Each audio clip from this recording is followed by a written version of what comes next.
Today's custom PC is built into this rather practical Fractal Defined C PC case. This is a case that features sound dampening material on both side panels, the front panel, and the top.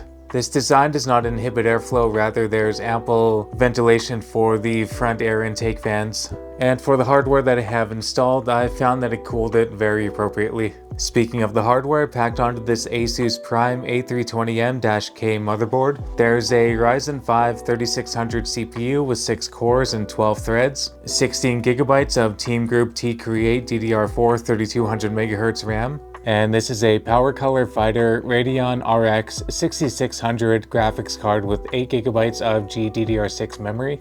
Paired up with this Ryzen 5 3600 CPU, I think this is a very good combination for good performance in 2024. And though we see a 1080p stamp on the box, there's a lot of games that you can still play in 1440p. Even though the Ryzen 5 3600 and motherboard combo has PCI 3.0, I don't think this will affect performance in a significant way. Beneath the shroud in the case is a Seasonic 620W M12II EVO power supply. Just beneath the graphics card, we have Windows 11 installed on a 512GB Patriot P300 NVMe solid-state drive. In the hard drive tray underneath the shroud is a additional 500GB Toshiba hard drive for extra storage. The two front air intake fans I mentioned earlier are by a brand called Thermalright, both 120mm in size, and there's an additional 120mm Thermalright air exhaust fan. I decided to stay with the stock AMD Wraith cooler because I found CPU temps to be perfectly fine, and keeping this cooler installed helps keep this budget down.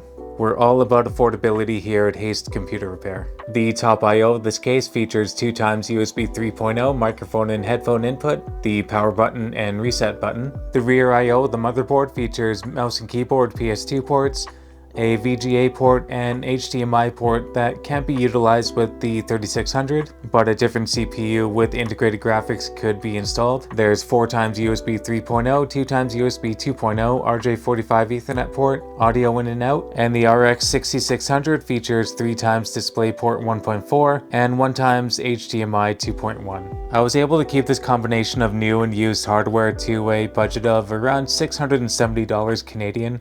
As of April 27th, 2024, that is over $20 cheaper than the cost of one RTX 4060 Ti on Amazon. Now it really depends on what you want to do with the computer and how much you want to spend, but as you can see, for the price of a lower end RTX 4000 series card, you can get a complete PC. So now that we know a little bit about the hardware, let's check out the gaming and benchmark performance.